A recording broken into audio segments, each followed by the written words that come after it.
where there are rocks, watch out. Watch out, because the rocks are going eventually to come alive, and they're going to have people crawling over them. It's only a matter of time. Just in the same way as the seed, the acorn, is eventually going to turn into the oak, because it has the potentiality of that within it. Rocks are not dead. You see, it depends on what kind of attitude you want to take to the world. If you want to put the world down, you say, oh well, fundamentally it's only just a lot of geology. It's a stupidity. And it so happens that a kind of a freak comes up in it which we call consciousness. And that's an attitude that you take when you want to prove to people that you're a tough guy, that you're realistic, that you face facts, and that you don't indulge in wishful thinking. It's just a matter of role-playing. And you must be aware of these things. They are fashions in the intellectual world. On the other hand, if you feel warm-hearted towards the universe, you put it up instead of putting it down, and you say about rocks, they're really conscious, but a very primitive form of consciousness. Because after all, when I take even this crystal here, which is glass, and go, well, it makes a noise. And that response, that resonance, is an extremely primitive form of consciousness. Our consciousness is much more subtle than that. But when you hit a bell and it rings, you touch a crystal and it responds, inside itself, it has a very simple reaction. It goes jangle inside, whereas we go jangle with all sorts of colors and lights and intelligence, ideas and thoughts. It's more complicated. But both are equally conscious, but conscious in different degrees. That's a perfectly acceptable idea. It's just the opposite of the idea. See, all I'm saying is that minerals are a rudimentary form of consciousness, whereas the other people are saying that consciousness is a complicated form of minerals. You see? What they want to do is to say everything is kind of bleh. Whereas what I want to say is, hooray, life is a good show. Now then, as we study man or any other living organism and try and describe him accurately and scientifically, we find that our normal sensation of ourselves as isolated egos inside a bag of skin is a hallucination. It really is. It's absolutely nutty. Because when you describe human behavior, or the behavior of a mouse or a rat or a chicken or anything you want to describe, you find that as you try to describe its behavior accurately, you must also describe the behavior of its environment. Supposing I walk, and you want to describe the action of walking. You can't talk about my walking without also describing the floor. Because if you don't describe the floor and the space in which I am moving, all you will be describing is somebody swinging his legs in empty space. So as to describe my walking, you must describe the space in which you find me. You couldn't see me unless you could also see my background, what stands behind me. See, if I myself, if the boundaries of my skin were coterminous with your whole field of vision, you wouldn't see me at all. You would see my bright red vest instead. That's why I put it on this evening, to demonstrate this point. And that would be the thing that filled your field of vision, that was the thing standing there. You wouldn't see me, because in order to see me, you have to see not only what is inside the boundary of my skin, but you have to see what is outside it too. Now that's terribly important. Really, the fundamental, ultimate mystery, the only thing you need to know to understand the deepest metaphysical secrets, is this: that for every outside there is an inside, and for every inside, there is an outside. And although they are different, they go together. There is, in other words, a secret conspiracy between all insides and all outsides, and the conspiracy is this: to look as different as possible, and yet underneath to be identical, because you don't find one without the other. Like Tweedledum and Tweedledee agreed to have a battle. Note that, agreed. So there is a secret. What is esoteric, what is profound, and what is deep is what we will call the implicit. What is obvious and on the open is what we will call the explicit. And I and my environment, you and your environment, are explicitly as different could be. But implicitly, you go together. And this is discovered by the scientist when he tries, as the whole art of science is to describe what happens exactly. And when he describes exactly what you do, he finds out that your behavior is not something that can be separated from the behavior of the world around you. He realizes then that you are something that the whole world is doing.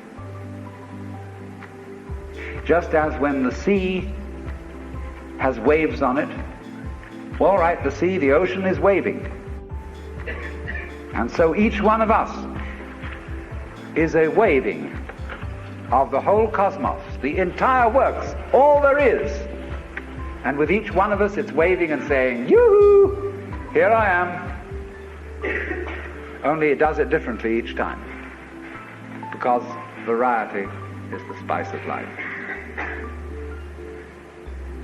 But you see, the funny thing is, we haven't been brought up to feel that way. Instead of feeling that we, each one of us, are something that the whole realm of being is doing, we feel that we are something that has come into the whole realm of being as a stranger. When we were born, we don't really know where we came from, because we don't remember. And we think when we die, that's just going to be that. Some people console themselves with the idea that they're going to heaven, or that they're going to be reincarnated, or they're going to Summerland or something, you know. People don't really believe that. But for most people it's plausible. The real thing that haunts them is that when they die, they're going to sleep and never going to wake up. They're going to be locked up in the safe deposit box of darkness forever. But that all depends, you see, upon a false notion of what is oneself. Now, the reason why we have this false notion of ourselves is, as far as I can understand it, that we have specialized in one particular kind of consciousness. Being very general and rough, we have two kinds of consciousness. One I will call the spotlight, and the other the floodlight. The spotlight is what we call conscious attention. And that is trained into us from childhood as the most valuable form of consciousness. When the teacher in class says, "Pay attention," everybody stares and looks fast at the teacher like that. That's spotlight consciousness. Fixing your mind on one thing at a time. Concentrate. And even though you may not be able to have a very long attention span, nevertheless you concentrate. You use your spotlight, one thing after another, flip, flip, flip, flip, flip, flip, flip, flip, like that. But we also have another kind of consciousness, which I'll call the floodlight. For example, you can drive your car for several miles with a friend sitting next to you, and your spotlight consciousness will be completely absorbed in talking to your friend. Nevertheless, your floodlight consciousness will manage the driving of the car, will notice all the stoplights, the other idiots on the road, and so on, and you'll get there safely, without even thinking about it. But our culture has taught us to specialize in spotlight consciousness and to identify ourselves with that form of consciousness alone. I am my spotlight consciousness. My conscious attention, that is my ego, that is me. And very largely we ignore the floodlight. Now the floodlight consciousness is working all the time. Every nerve end that we have is its instrument. You know, you can go out to luncheon or something and you sit next to Mrs. So-and-so, and you go home and your wife says to you, was Mrs. So-and-so there? Yes, I sat next to her. Well, what was she wearing? Well, I haven't the faintest idea. You saw, but you didn't notice.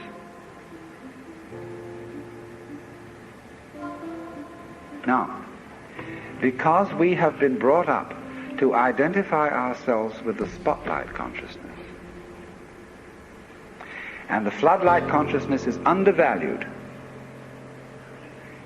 we have this sensation of ourselves as being just the spotlight, just the ego that looks and attends to this and that and the other. And so we ignore and are unaware of the vast, vast extent of our being. People who by various methods become fully aware of their floodlight consciousness have what is called a mystical experience, or a cosmic consciousness, or what the Buddhists call bodhi, awakening. The Hindus call moksha, liberation, because they discover that the real deep, deep self, that which you really are, fundamentally and forever, is the whole of being. All that there is, the works, that's you. Only that universal self that is you has the capacity to focus itself at ever so many different here and nows. So when you use the word I, this, as William James said, is really a word of position, like this or here. Just as a sun or star has many rays, so the whole cosmos expresses itself in you, in you, in you, in you, in you, with all the different variations. It plays games. It plays the John Doe game, the Mary Smith game. It plays the beetle game, the butterfly game, the bird game, the pigeon game, the fish game, the star game. Just like these are games that differ from each other, just like backgammon, whist, bridge, poker, pinochle, or like waltz, mazurka, minuet, and so on. It dances with infinite variety. But every single dance that it does, that is to say, you is what the whole thing is doing.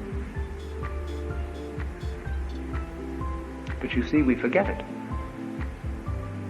We don't know. We've been brought up in a special way so that we are unaware of the connection, unaware that each one of us is the works, playing it this way for a while. And so we have been taught to dread death, as if that were the end of the show. It won't happen anymore. And therefore to be afraid of all the things that might bring about death, pain, sickness, suffering. And if you don't know, you see, if you're not really vividly aware of the fact that you are basically the works, you have no real joy in life. You're just a bundle of anxiety mixed up with guilt. Because you see, when we bring children into the world, we play awful games with them. Instead of saying, "How do you do? Welcome to the human race. Now, my dear, we are playing some very complicated games, and these are the rules of the game we're playing. I want you to understand them, and then you learn them, and then when you get a little bit older, you may be able to think up some better rules." Instead of being quite direct with our children, instead we say, "You're here on probation, you understand that? And maybe when you grow up a bit, you'll be acceptable. But until then, you should be seen and not heard. You're a mess. And you've got to be educated and schooled and whipped until you're human." So that these attitudes which are inculcated into us in infancy go on into old age. The way you start out is liable to be the way you finish. So people going around fundamentally feeling that they don't belong, because their parents said to them in the first place, "Look, you don't really belong here. You're here on sufferance. You're on probation. You're not a human being yet." And people feel this right on into old age. And so they figure that the universe is presided over by this awful kind of God the Father parent, who, yes, has our best interest at heart, is loving, but who spares the rod spoils the child. Whom the Lord loveth, he chasteneth. So everybody's sort of, when's it going to hit next? So don't feel that they belong. So we get this ghastly, what I call Christian ego. It's a little bit Jewish too.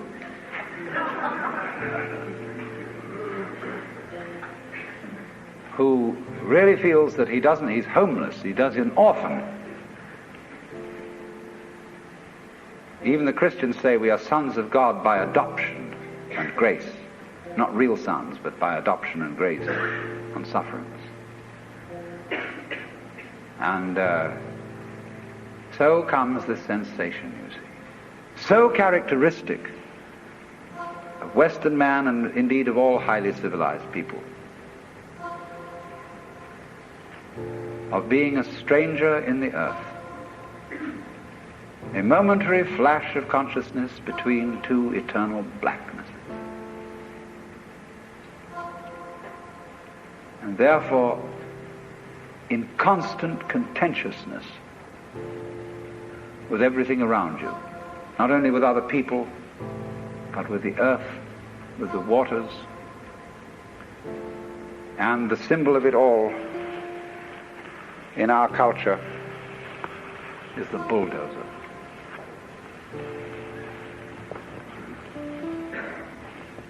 Where I live, aboard a ferry boat, there is opposite us, across the water, or was opposite to us, some lovely hills. They are going to put houses there. But they are going to try and put the sort of houses you would find in a suburban tract lot, on a hill of all things. Because a good architect can make a house fit the hill. He doesn't have to destroy the hill to put a house on it. And if you want to live on a hill, obviously you want to live on a hill. And you don't want to destroy the hill by virtue of living on it. But that's what they do, especially in California. Because Texas is kind of flat, and they don't have to do that kind of thing. But in California, where we've got lots of hills, they always scrape the tops off them till they're perfectly flat.